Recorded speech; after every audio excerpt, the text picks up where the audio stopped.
بسم اللہ الرحمن الرحیم وصلی اللہ علی نبی الامی۔ الحمدللہ ہمارا 28واں پارہ شروع ہو رہا ہے۔ 28ویں پارے میں 9 صورتیں ہیں اور تمام صورتیں مدنی ہیں۔ اس پارے کا آغاز جو ہوتا ہے وہ بھی عورتوں کے ایک ایشو سے ہوتا ہے، اور اس پارے کی جو آخری صورت ہے سورہ تحریم وہ بھی عورتوں کے متعلق ہے، اور درمیان میں ہمیں ایک صورت سورہ طلاق بھی نظر آتی ہے جو کہ عورتوں سے ہی متعلق ہے۔ اور 28ویں پارے کی تمام صورتوں کا جو تعلق ہے وہ ایک دین کے ساتھ تعلق اور ایمان کے ساتھ تعلق، اور اس کے لیے جو ہے انسان کی پرسنل زندگی کا اچھا ہونا بھی بہت ضروری ہے اور باہر کے معاملات بھی ہیں۔ لہٰذا ہم دیکھتے ہیں کہ ان صورتوں میں جو ہے آپ کی گھریلو زندگی کو بھی بہت ڈسکس کیا گیا ہے اور کچھ اجتماعی معاملات کو بھی۔ تو گویا کہ ہم یہ تصور نہیں کر سکتے کہ ہمارے دین کا معاملہ یا ہمارے ایمان کا معاملہ جو ہے وہ ہمارے گھریلو معاملات کی بہتری کے بغیر ہو سکتا ہے۔ لہٰذا یہ ان تمام صورتوں کا اجتماعی موضوع ہے۔ جو ہماری پہلی صورت مبارکہ ہے وہ سورہ مجادلہ ہے۔ یہ مدنی صورت ہے، اس کے 3 رکوع ہیں اور اس کی 22 آیات ہیں۔ اس صورت مبارکہ کے ضمن میں شان نزول جو بیان کیا جاتا ہے وہ یہ ہے کہ اوس بن صامت رضی اللہ تعالیٰ عنہ جو کہ عبادہ بن صامت رضی اللہ عنہ کے بھائی ہیں اور یہ دونوں بڑے جید صحابہ میں سے ہیں، تو اوس بن صامت اللہ عنہ جو ہیں وہ کافی ضعیف ہو چکے ہیں اور مزاج میں کچھ سختی ہے۔ ان کا اپنی بیوی حضرت خولہ رضی اللہ تعالیٰ عنہا کے ساتھ کسی معاملے میں تنازع ہو جاتا ہے، تو غصے میں وہ اپنی بیوی کو یہ کہہ دیتے ہیں کہ تم مجھ پر میری ماں کی پشت کی طرح حرام ہو۔ دور جاہلیت میں یہ دستور ہوتا تھا کہ جب وہ لوگ اپنی بیوی کو اپنے سے لا تعلق کرنا چاہتے تھے تو وہ رشتے جیسے ماں، بہن، بیٹی جو کہ آپ کے لیے ہمیشہ سے حرمت والے رشتے ہوتے ہیں، اپنی بیوی کو کہتے تھے کہ تم مجھ پہ میری ماں کی پشت کی طرح، بہن یا بیٹی کی پشت کی طرح حرام ہو، کہ جیسے ان کے ساتھ میرے تعلقات جو ہیں میاں بیوی کے وہ حرام ہیں، اس طرح سے اب تمہارے ساتھ بھی میرے تعلقات حرام ہیں۔ اور پھر ان الفاظ کے کہنے کے بعد دور جاہلیت میں جو ہے وہ طلاق مغلظہ یعنی کہ کنفرم طلاق جو ہے وہ ہو جایا کرتی تھی، جبکہ اس کو شرعی ٹرم میں جو ہے زہار کہا جاتا ہے کہ کوئی مرد اگر اپنی بیوی کو اس طرح کے الفاظ کہتا ہے تو اس معاملے کو زہار کہا جاتا ہے۔ حضرت خولہ رضی اللہ تعالیٰ عنہ جو ہیں وہ کافی ضعیف ہیں اور بچے ان کے چھوٹے چھوٹے ہیں، لہذا جب وہ یہ دیکھتی ہیں کہ یہ تو کنفرم طلاق ہو گئی ہے تو نبی علیہ السلام کے پاس آ کے فریاد کرتی ہیں کہ میرا بڑھاپا ہے، میرا ہے کوئی نہیں، بچے میرے چھوٹے ہیں، تو میں ان کو لے کر کہاں جاؤں، لہٰذا آپ میرے بارے میں کوئی فیصلہ فرما دیجئے۔ اب اس ساری سچویشن کے بارے میں بہت ساری روایات آتی ہیں، مگر ٹو دی پوائنٹ بات یہ ہے کہ نبی علیہ السلام فرماتے ہیں کہ تم اپنے شوہر کے اوپر حرام ہو چکی ہو اور ابھی اس کے بارے میں کوئی بھی جو ہے وہی آسمان سے نہیں آئی ہے۔ لیکن حضرت خولہ تعالیٰ عنہ جو ہے وہ مسلسل روتی رہتی ہیں اور فریاد کرتی رہتی ہیں۔ نبی علیہ السلام اپنا سر مبارک جھکا دیتے ہیں۔ جب آپ یہ دیکھتے ہیں کہ نبی علیہ السلام کچھ نہیں فرما رہے ہیں تو وہ کہتی ہیں کہ اگر آپ میری نہیں سنتے ہیں تو میں اللہ تعالیٰ کو اپنی فریاد سناتی ہوں، اور پھر آپ اپنے ہاتھ کھڑے کر کے جو ہیں وہ اللہ تعالیٰ سے فریاد شروع کر دیتی ہیں۔ حضرت عائشہ تعالیٰ عنہا فرماتی ہیں کہ کچھ ہی دیر میں نبی علیہ السلام کے اوپر وحی کے اثار آنے شروع ہو جاتے ہیں، اور نبی علیہ السلام کے اس اثار کو دیکھتے ہوئے میں حضرت خولہ سے کہتی ہوں خولہ خاموش ہو جاؤ کہ نبی علیہ السلام کے اوپر وحی آنے لگی ہے۔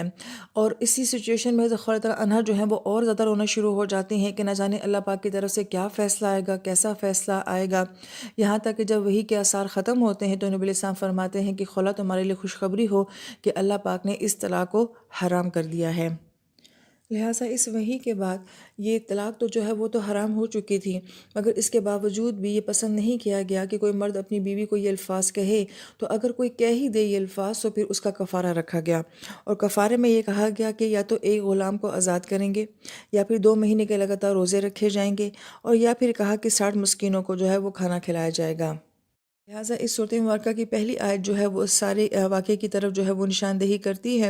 اور پہلی آیت کا ترجمہ اس طرح سے ہے کہ نبی صلی اللہ علیہ وآلہ وسلم، اللہ نے اس عورت کی بات سن لی ہے جو آپ علیہ السلام سے اپنے شوہر کے بارے میں بحث کر رہی ہیں اور اللہ سے فریاد کرتی جاتی ہیں، اور اللہ آپ دونوں کی گفتگو کو سن رہے ہیں، یقیناً اللہ تعالیٰ سب کچھ سننے اور دیکھنے والے ہیں۔ پھر اس واقعے میں حضرت خولہ رضی اللہ تعالیٰ عنہ کا مقام جاننا بھی بہت ضروری ہے۔ ایک ایسی عورت ہے کہ جو کہ غریب بھی ہیں اور ضعیف بھی ہیں، تو اگر اس کو ہم دیکھیں کہ ہمارے معاشرے میں اگر ایک عورت غریب بھی ہو اور ضعیف بھی ہو تو اس کا کیا مقام ہوتا ہے، مگر ان کے مقام کا اندازہ لگایا جائے کہ نبی علیہ السلام کی ذات سامنے ہے اور آپ علیہ السلام فرما رہے ہیں کہ میرے پاس اس کا کوئی حل نہیں ہے، کوئی جواب نہیں ہے، مگر اس کے باوجود جو ڈائریکٹ اللہ تعالیٰ کے ساتھ اپنی فریاد کرتی ہیں تو اللہ پاک اس عورت کی فریاد کے اوپر آسمان سے ایک حکم نازل کرتے ہیں اور ایک دستور جو کہ کتنی صدیوں پہلے سے چلا آ رہا ہے اس کو منسوخ کر دیتے ہیں۔ تو ایک عورت کی پاور نظر آتی ہے، اس کے باوجود کہ وہ جوان نہیں ہے اور اس کے باوجود کہ وہ مالدار نہیں ہے۔ حضرت عمر تعالیٰ عنہ جو ہیں اپنے پورے قافلے کے ساتھ کہیں جا رہے ہیں، حضرت خولہ تعالیٰ عنہ جو ہیں وہ ان کے سامنے آ جاتی ہیں، تو آپ پورے لشکر کو روک کے جو ہے ان کی بات سنتے ہیں۔ تو حضرات صحابہ فرماتے ہیں رضی اللہ عنہم کہ آپ نے ایک عورت کی خاطر جو ہے پورے مجمع کو روک دیا۔ تو حضرت عمر فرماتے ہیں تعالیٰ عنہ تم جانتے ہو یہ کون ہے؟ یہ خولہ ہے، ان کو آسمانوں پر سنا گیا ہے، تو عمر کون ہے جو ان کو زمین کے اوپر نہ سنے؟ پھر آپ نے یہ فرمایا کہ اگر یہ خود ہی رخصت نہ ہو جاتی، تو اگر یہ رات سری کھڑا کر کے بھی مجھ سے بات کرتی رہتی تو میں ان کی بات کو سنتا رہتا۔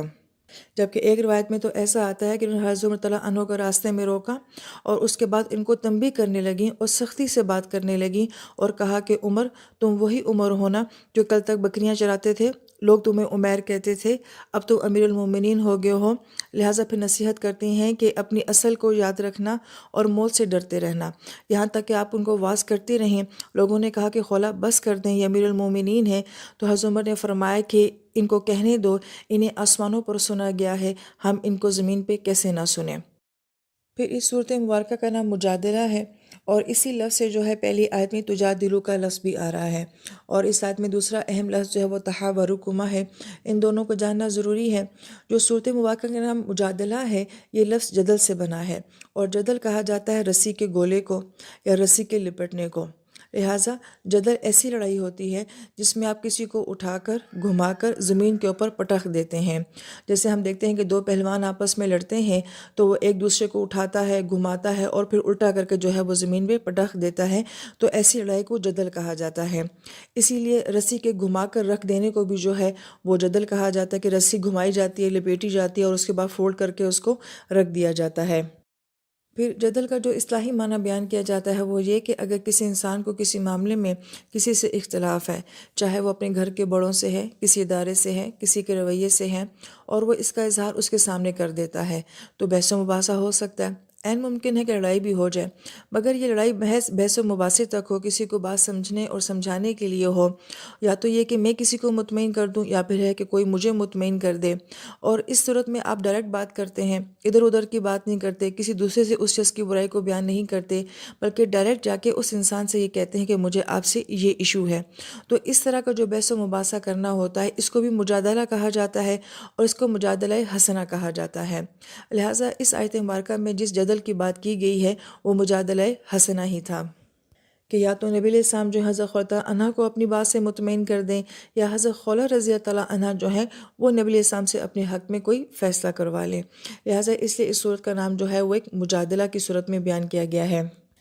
پھر اس آیت مبارکہ میں دوسرا لفظ تحاورکما ہے، جو کہ حور سے ہے، ہا واو را سے، اور اس کا معنی ہوتا ہے ایک دوسرے کی طرف بات کا پلٹنا، اور اسی سے لفظ محاورہ بھی نکلا ہے، اور ایک شخص کا دوسرے شخص کے اوپر غلبہ حاصل کرنا جو ہے یہ بھی جو ہے وہ حور کا معنی بیان کیا جاتا ہے۔